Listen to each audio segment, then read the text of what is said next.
Back on the couch here on the Morning Brew, Monday, the 21st of April. Thanks for watching. Amber Hendren is here.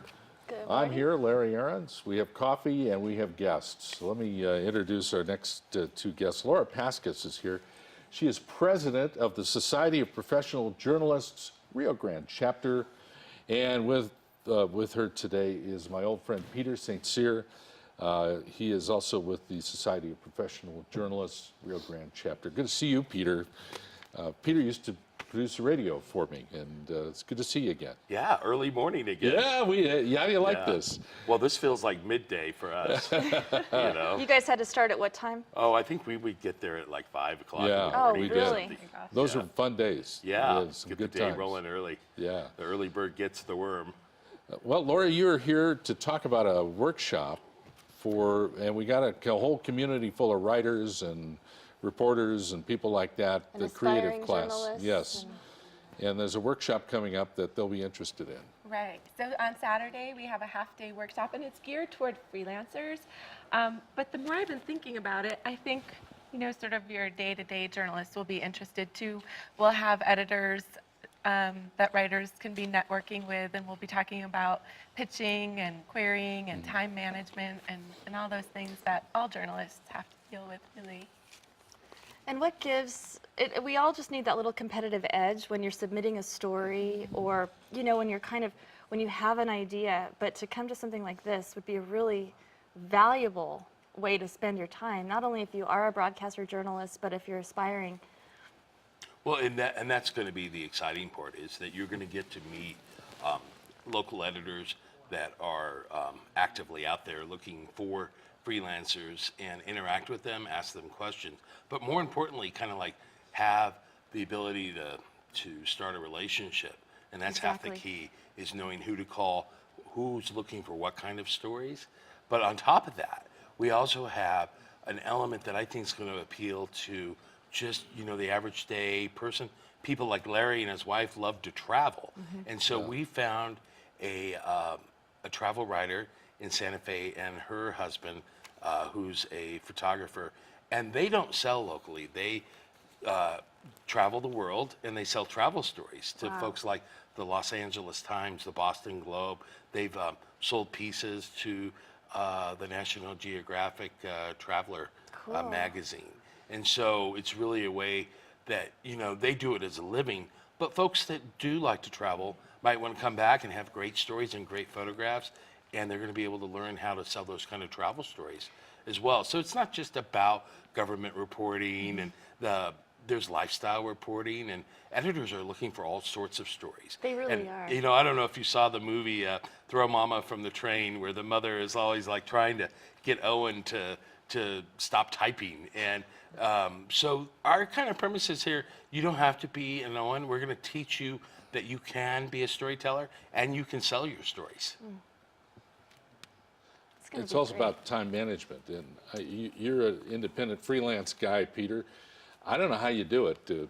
How do you manage your time? How do you focus on your work? Well, not very well. And so that's why we put a component into the program, and we have Miriam Ortiz-Pino, and she's a local time and space management organizer, and she's going to come and share ideas that when you are working at home, because writers, you do it in kind of solitary at your kitchen table or your office desk, and it is hard to stay focused at times and be organized. So I'm actually hoping to learn from her as well. Good. Laura's the expert at that. She's very prolific.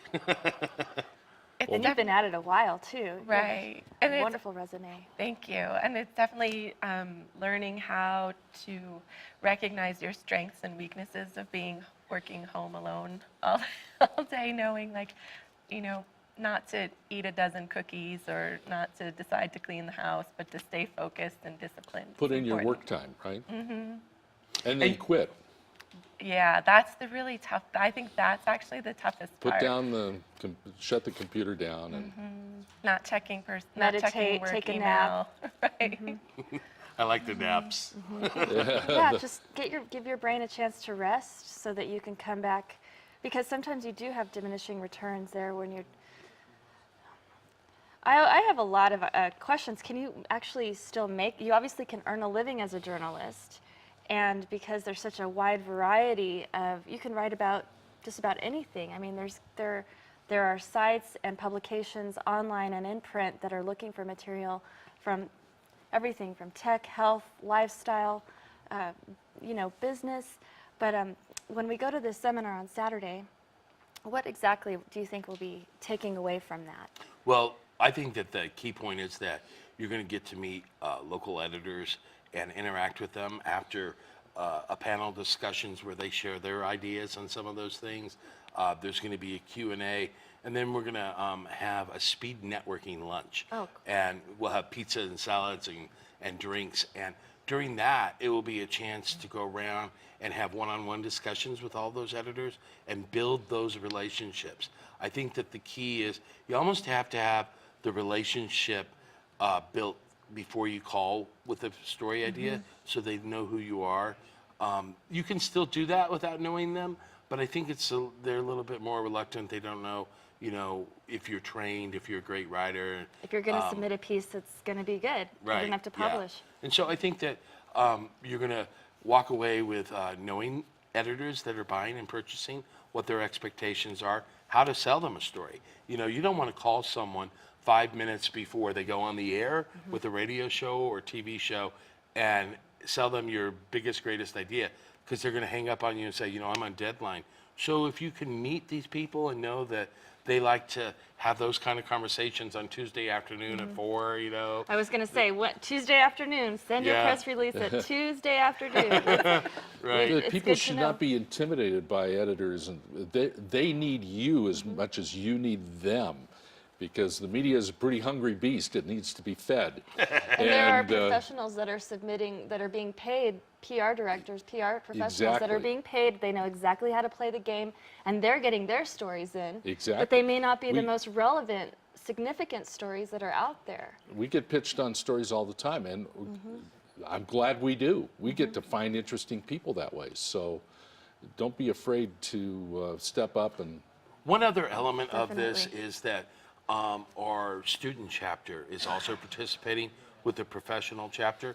UNM has a student Society of Professional Journalists chapter, and they're reaching out to students in the English department, the journalism department, anthropology department, and so we're also encouraging students to come because it's a great way for them to interact and kind of set the seeds for their career going forward. Exactly. And they have such a fresh perspective, and they're being taught, some of the latest trends and techniques.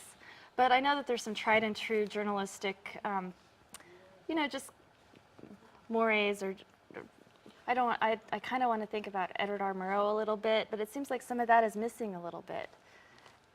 Well, so that's why we have people like Laura, who is a really good watchdog reporter and isn't ever afraid to question authority or power.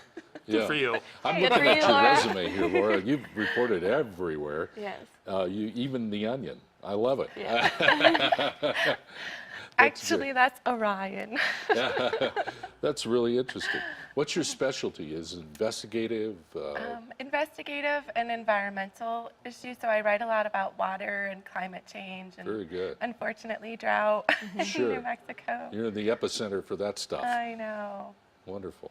All right, so details, it's this Saturday. Give us the particulars. Yes, so you can come to the university's communications and journalism building. And it's a building kind of between Pope Joy and McDonald's on Central. So it's Yeah. very easy to find. And we're going to be in room 119. And the cost for the public is $15.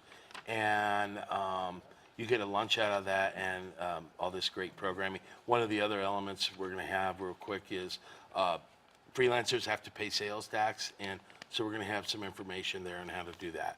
But it's 10 o'clock start time, and it goes till 2, and you can sign up online if you want to get in early at the New Mexico Society of Professional Journalists chapter's webpage, which is nmspj.org. So what should people bring to this on Saturday? I think- Writing samples, resumes, or just an open, fresh mind? Or I would bring a business card. I'm not sure the editor is going to read samples right then and there, but you are going to have a chance again to network with them. find out what they're So, looking you for. know, bring your business Yeah, card. get their and- contact yeah. info. Great. Good. All right, Peter, always good to see you. Yeah, thanks for having us. Laura, it's great to meet you. Thank you so much for Thanks having us. and come back anytime. Thank you. There's more to come on The Morning Brew when we continue.